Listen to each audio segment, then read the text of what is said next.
Shop, udah masuk suasana liburan nih. Biasanya sih yang namanya liburan, pengennya datang ke tempat yang indah memanjakan mata, melakukan aktivitas yang menyenangkan, seperti mencoba berbagai wahana seru, atau sekadar gegoleran santai di hotel favorit. Tapi Shop, ada juga nih orang-orang yang doyannya datang ke tempat-tempat anti-mainstream. Meski terkesan ngeri, tapi tempat-tempat ini justru ramai didatangi loh. Kalau di Indonesia sih ada Lawang Sewu di Semarang, bangunan tua peninggalan kolonial Belanda yang terkenal dengan jumlah pintunya yang banyak dan penjara bawah tanahnya yang terkenal angker. Ayo Sobat 7, udah ada yang pernah kemari belum? Ada juga nih Sob, versi luar negerinya. Ayo, di mana aja ya? Tempat ngeri bikin bulu kuduk berdiri. Ini dia informasinya.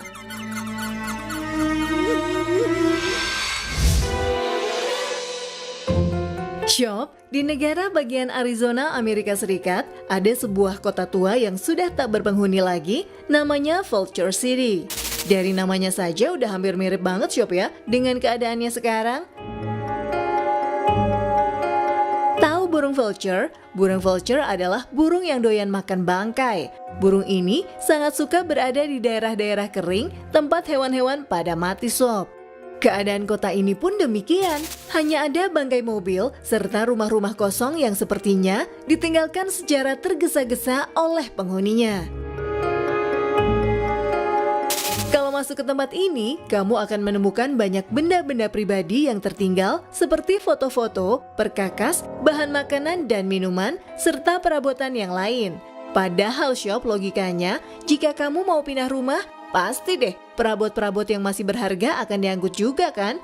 Tapi di sini tidak seperti itu. Jika ditelusuri sejarahnya, kota ini dibangun oleh Henry Wickenburg yang menemukan tambang emas di daerah ini. Daerah kering yang ratusan tahun tidak ditinggali manusia ini akhirnya memiliki tanda-tanda kehidupan berkat tambang yang dibangun oleh Henry. Kota Vulture mencapai kejayaan selama periode 1863 hingga 1942. Penduduk pun berdatangan membangun usaha-usaha lain. Namun, ternyata kejayaan ini tidak abadi Sob. Perang dunia membuat pemerintah terpaksa menutup tambang emas ini karena dinilai tidak memberi kontribusi bagi negara.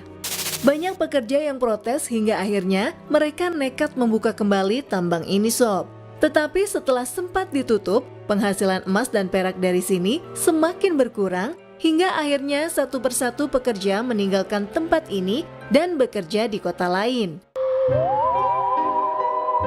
Banyaknya pekerja yang pergi ditambah konflik dengan pemerintah membuat Henry Wickenburg stres dan bunuh diri Sob. Beberapa orang mengaku sering mendengar suara-suara aneh dari tambang ini. Di rumah Henry pun tumbuh sebatang pohon tepat di depan pintunya. Jika kamu ingin menguji nyalimu, coba datang di malam hari Sob. Dijamin bulu kuduk akan berdiri Sob.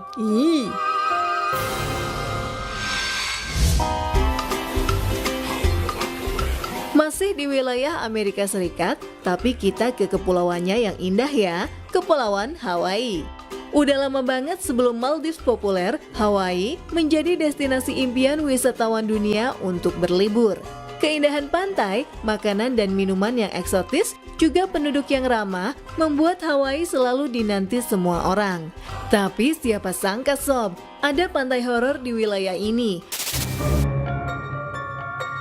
Kamu akan menemukan banyak pohon kelapa yang kepalanya terpotong dan mati, tapi masih berdiri tegak. Pemandangan mengerikan ini membuat turis enggan ke pantai ini. Padahal dulu, pantai ini termasuk salah satu pantai favorit loh Sob. Ada resort dengan biaya terjangkau. Mereka juga mengajak wisatawan untuk mempelajari kerajinan lokal seperti membuat gelang dan topi atau menari dan bermain ukulele. Namun ternyata ada penduduk asli yang mengaku tersingkir dari wilayah itu, membuat hal-hal yang mengerikan untuk menakuti para turis. Mereka membuat ayunan bergoyang sendiri, memotong bagian atas pohon kelapa, dan perbuatan mengganggu lainnya. Awalnya turis menyangka itu memang perbuatan makhluk astral, namun setelah diselidiki, itu adalah perbuatan manusia. Pantai Kapuoa sempat dibuka kembali ketika kebenaran sudah terbukti. Namun, banyak turis yang enggan ke sana karena penampakan pantai ini sudah tak seindah dulu.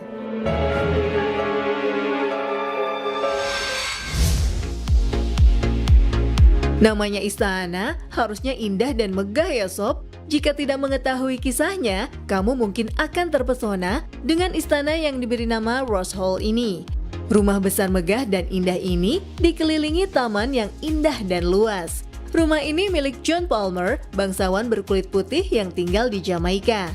Dia tinggal bersama istrinya Annie, warga keturunan Inggris Irlandia, namun besar di Haiti. Ternyata saat tinggal di Haiti, Annie mempelajari ilmu hitam voodoo dan membawa kebiasaannya ke Jamaika. Inilah yang membuat istana yang indah ini menjadi sebuah istana voodoo yang mencekam. Kisah kekejaman Annie terekam dalam sebuah buku harian mantan pegawai keuangannya yang juga tinggal di sini sob. Meski kaya dan punya segalanya, Annie tidak bahagia bersama suaminya.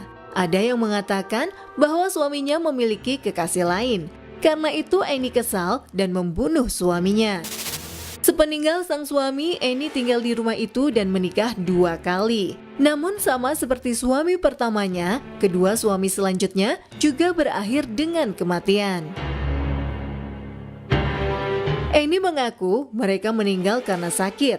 Namun penduduk sekitar melihat para budak yang mengubur jenazah suaminya, semuanya menghilang agar tidak ada yang tahu apa penyebab para suami itu meninggal.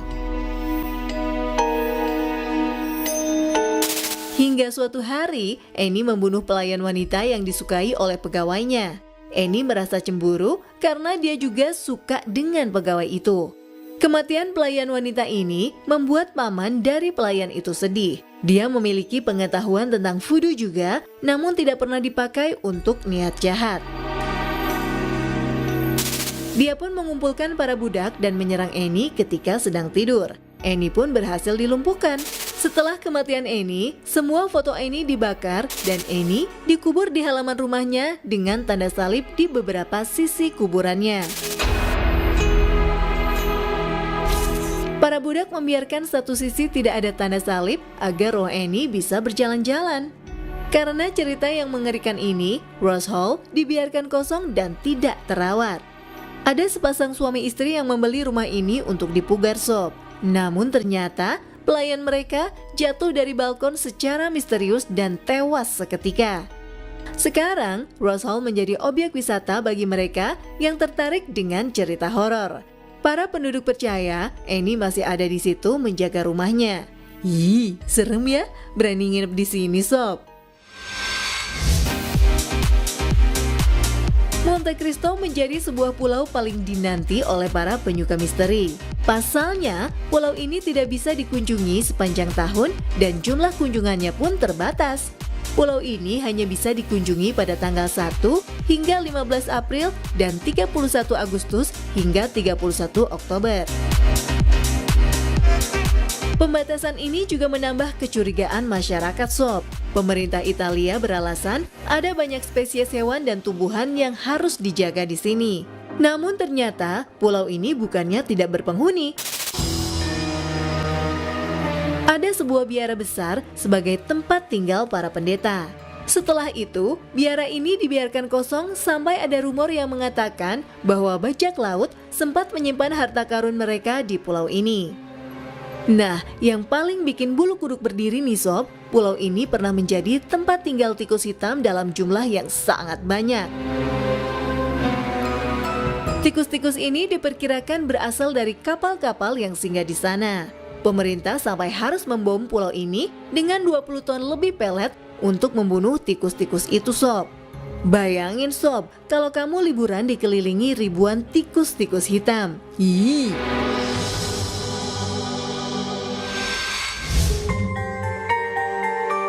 Tempat terakhir yang bisa bikin bulu kudukmu berdiri adalah Istana Barry Pomeroy yang terletak di Devon, utara Inggris. Istana ini dibangun di akhir abad ke-15 oleh keluarga Pomeroy yang memiliki lahan di sekitar istana itu sejak abad ke-11. Pada tahun 1547, keluarga ini mengalami kesulitan keuangan dan menjual tanah mereka kepada Edward Seymour. Istana ini kemudian dibiarkan begitu saja pada abad ke-17 sampai abad ke-19. Ketika istana ini terbengkalai dan tidak terurus, muncul beberapa cerita legenda yang menyeramkan. Di antaranya, kisah dua hantu perempuan yang diberi julukan Nyonya Putih dan Nyonya Biru. Nyonya Putih adalah roh Margaret Pomeroy yang mati kelaparan karena dipenjarakan di ruang bawah tanah oleh saudarinya yang cemburu. Sedangkan Nyonya Biru tidak diketahui asal-usulnya. Dia selalu berusaha memikat orang supaya mengikutinya dan menjadi bagian dari para hantu di istana. Setelah tidak terurus selama lebih dari 100 tahun, pada abad ke-19, istana ini dibuka untuk tujuan wisata. Daya tarik pengunjung yang datang ke istana ini tentu saja karena legenda berhantu yang telah beredar.